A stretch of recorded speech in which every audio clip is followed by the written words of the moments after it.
तो गाइस हम लोग जा रहे थे चित्रकूट। तो हम चित्रकूट जाने के लिए जाने लगते हैं वीरांगना रानी लक्ष्मीबाई स्टेशन पर। 5 मिनट बाद हम लोग पहुंच जाते हैं वीरांगना लक्ष्मीबाई रेलवे स्टेशन पर और चित्रकूट जाने के लिए लेते हैं टिकट।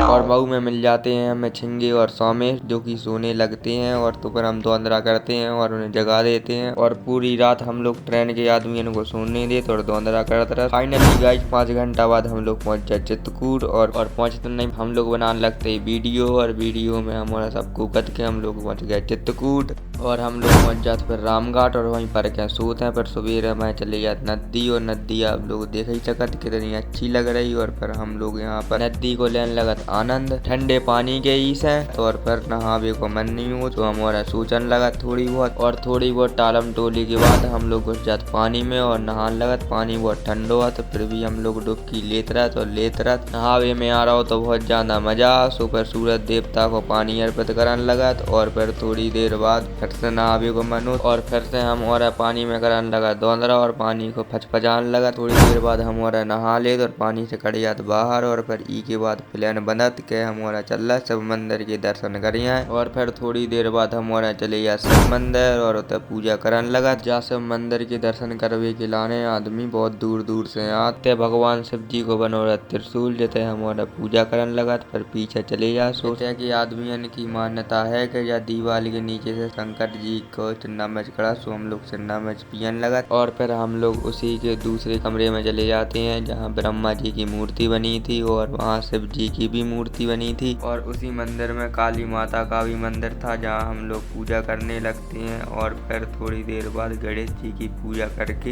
हम और निकल जाते केदारनाथ जी के मंदिर की तरफ जो कि यहाँ से 5 किलोमीटर दूर था और फिर हम लोग पहुँच जाते हैं राम जी के मंदिर में और फिर थोड़ी बहुत टहलते हैं और फिर कथा सुनने लगते हैं और कथा सुनने के बाद हम चले जाते हैं कामतानाथ जी के मंदिर में और कामतानाथ जी के करने लगते हैं दर्शन करने के बाद हम लोग बगल में मंदिर में चले जाते हैं और वहीं प्रसाद चढ़ाते हैं और कामतगिरी पर्वत के लगाने लगते हैं चक्कर लगाते समय बहुत सारे मंदिर मिलेंगे जो कि हम आपके बाद में डिस्कस करेंगे। इतने करन लगा बंदर किलकोट है और हम और बंदरन के जब पास चले जा सुबह बंदर डरा डरू के भाग जा सो हम और नरसिंह भगवान जी के मंदिर में चले जात। फिर थोड़ी समय बाद श्री राम जानकी महल मंदिर में चले जात और फिर वहाँ पूजा करके सब मंदिर में चले जात और वहीं पर राम जी का प्राचीन मंदिर था तो हम लोगों ने वहाँ सीताराम दीवालों पर लिखा और फिर थोड़ी समय बाद फिर दूसरे मंदिर में चले गए जो कि श्री गुरु वशिष्ठ जी का आश्रम था और वहीं पर श्री अतमुनि व सती अनसुईया माता का मंदिर था तो हम लोग वहीं पर पूजा करने लगते हैं और थोड़ी समय मंदिर घूमने के बाद हम लोग चले जाते हैं पास के ही राम जी के मंदिर में जो कि आपको वीडियो में दिख ही रहा होगा और फिर हम लोग चले जाते हैं कामधेनु पर्वत की ओर। वहीं पर पर्वत पर लोगों को ले जाने के लिए मशीनें लगी हुई थी इतने हमारा ने खुद खाजत बंदरा और स्वामी स्कन लगाते थे।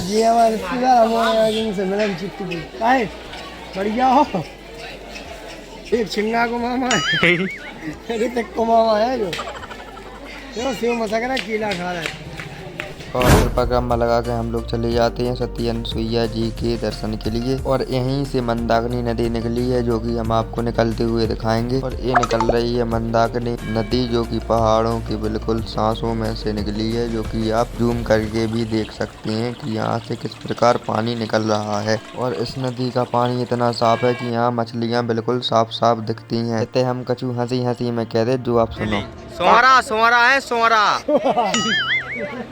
इतने को पानी बहुत साफ हथों के नीचे की चट्टान बिल्कुल साफ दिख रही थी और जाको पानी साफ जासे हथों के जा में बहुत ज्यादा मछलियाँ थी कि कोई मछलियन को शिकार नहीं करते थे। तो दर्शकन से हम जो अनुरोध है कि अगर मछली खाबो हम सब लोग बंद कर दें तो भारत की हर नदी इतनी ही साफ और सुंदर लगने लगे। पहाड़ों के नीचे से पानी निकलता है जिससे इस नदी का निर्माण होता है। फिर हम लोग चले जाते हैं सती अनसुईया जी के मंदिर में जो की मूर्ति आपको साफ दिख रही होंगी। यहाँ राम राम भगवान जी की, नारद मुनि जी की और ब्रह्मा जी की भी मूर्ति थी। यहाँ और भी नारद मुनि जी की मूर्ति लगी थी। यहाँ मंदाकिनी नदी निकल रही है। फिर हम स्वामी महानंद जी महाराज की दर्शन करते हैं और सती अनसुईया जी के मंदिर में चले जाते हैं, जहाँ ब्रह्मा विष्णु महेश जी के बाल्यकाल की मूर्ति स्थापित है। और फिर हम लोग चले जाते हैं गुप्त गोदावरी के दर्शन के लिए, जहाँ का फिर हम लोग टिकट कराने लगते हैं। और फिर हम आपको दिखाते हैं गोदावरी नदी का उद्गम रहस्यमयी स्थान। पर्वत की गुफा के अंदर से नदी निकलती है। हम लोग चले जाते हैं गुफा के अंदर। जैसे जैसे हम लोग गुफा के अंदर जा रहे थे, वैसे वैसे हम लोगों को सांस लेने में दिक्कत हो रही थी और पहाड़ के अंदर बहुत ज्यादा गर्मी लग रही थी। और यही है वह कुंड जिसको देखने के लिए विदेश से भी लोग आते हैं। और यह है वह जगह जहाँ से पानी निकल रहा था। और हम लोग चले जाते हैं राम जी जहाँ रुके थे और वहाँ उनके पाँव के निशान देखने लगते हैं। यह है राम जी के पाँव के निशान और यह है उनके कानों के निशान। और यहाँ पर जो आपको पत्थर दिख रहा है, वहाँ राम जी नहाया करते थे। और थोड़ी देर बाद हम लोग लौटने लगते हैं और यहाँ पर राम भगवान जी का धनुष की मूर्ति बनी हुई थी। फिर हम लोग लौटने लगते हैं झांसी और यह है चित्रकूट का रेलवे स्टेशन। और इधर ट्रेन हो जाती पूरी 20 मिनट लेट। और फिर हम लोग जब ट्रेन पे चढ़ा शुक्रान लगा तो अंदर और हम और ट्रेन के गेट पे खड़े कम से कम 1 घंटा। और फिर थोड़ी देर बाद जी और सुन लगा तो और लल्लू अपनो काम करता रहा। और फिर थोड़ी देर बाद और चले जाते मऊ और हम निकल जाते थे सीधे झांसी। और अगर आपको वीडियो अच्छी लगी हो तो लाइक कमेंट शेयर जरूर करो।